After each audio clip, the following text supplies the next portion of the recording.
வணக்கம். நான் கீதா அன்பழகன்.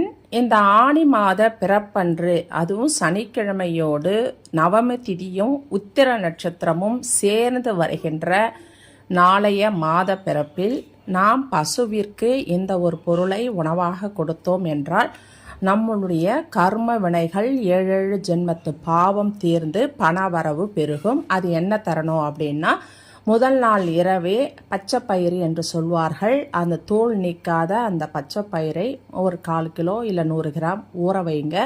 ஊற வச்சுட்டு மறுநாள் காலையில் அந்த பச்சை பயிரோடு சிறிது கற்கண்டு அல்லனா பனவெல்லம் சேர்த்து பசுவிற்கு தானமாக உணவாக கொடுங்க. காலை 6லிருந்து 9 மணிக்குள்ள.